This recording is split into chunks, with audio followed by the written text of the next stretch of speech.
اب میرے لیے مکان میں داخل ہونے کے علاوہ اور کوئی چارہ نہیں تھا۔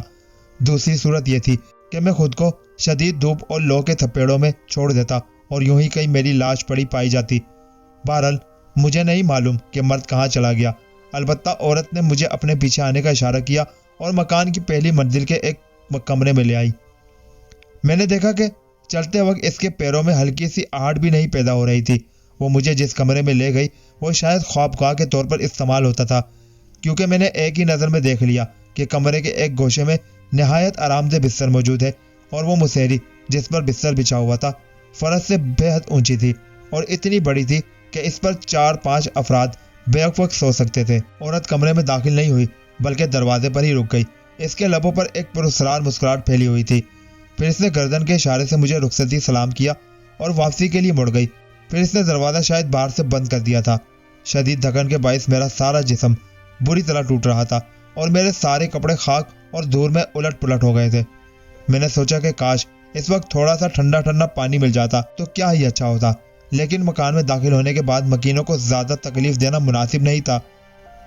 میں مسہری کی طرف بڑھ گیا، جوتے اتارے اور اس پر بیٹھ کر گہری گہری سانسیں لینے لگا۔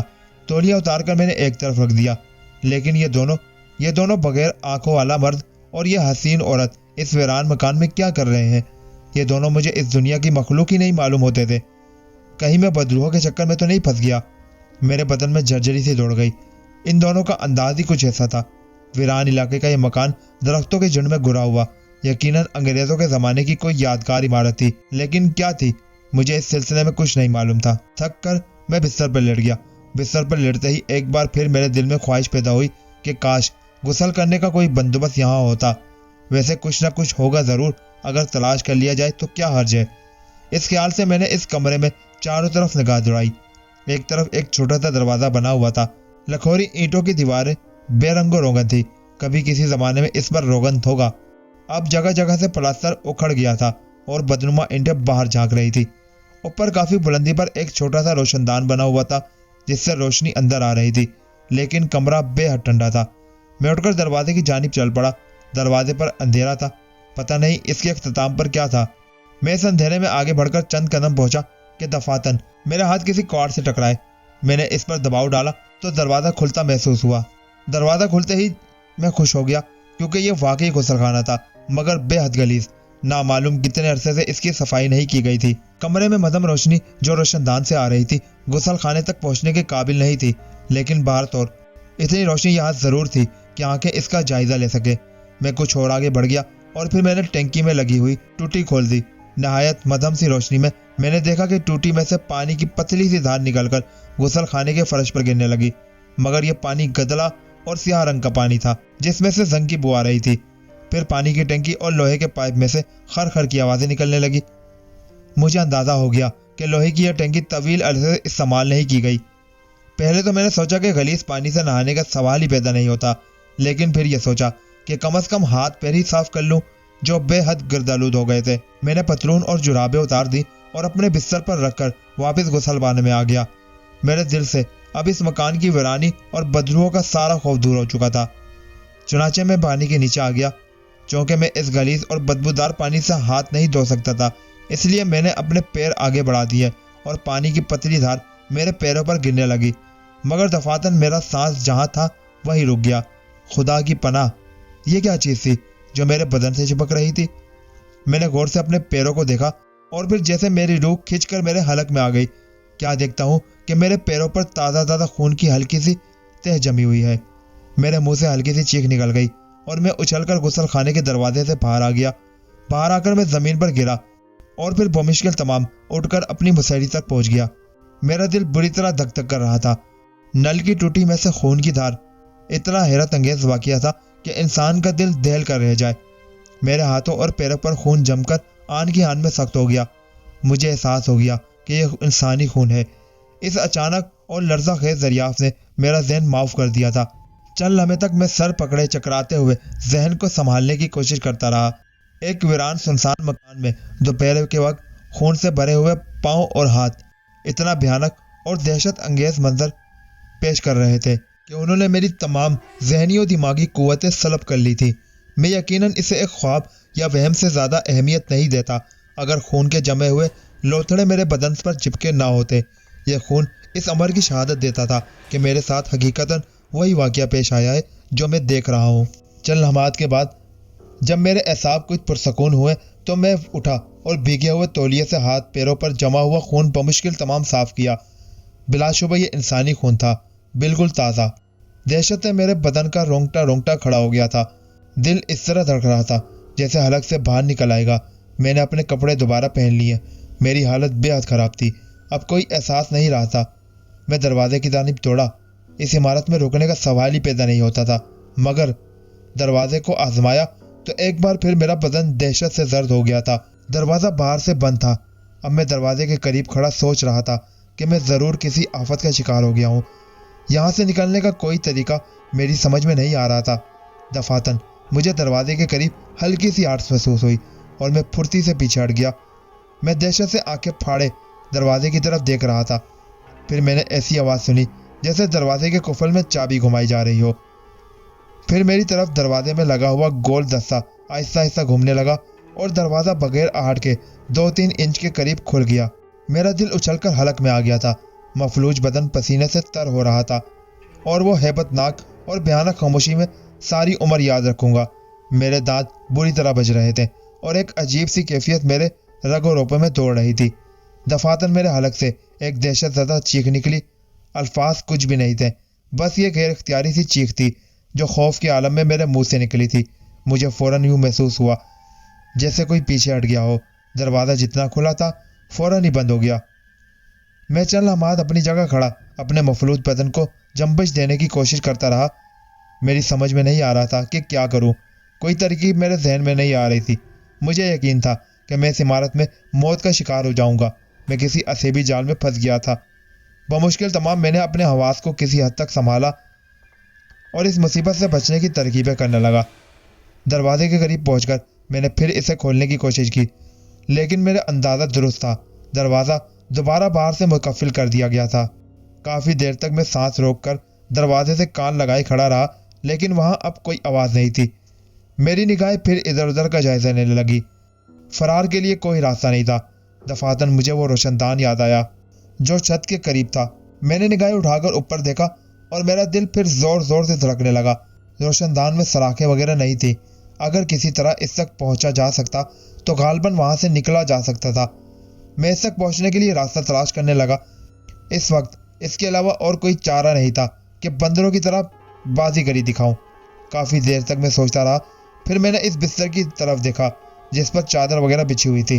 صرف ایک ترکیب تھی، صرف ایک ترکیب۔ میں نے چادر اٹھا لی اور اس کی مضبوطی کا اندازہ کرنے کے بعد اس کے تقریباً 8 انچ چوڑے چوڑے ٹکڑے لمبائی میں پھاڑنے لگا۔ میں رسی تیار کر رہا تھا۔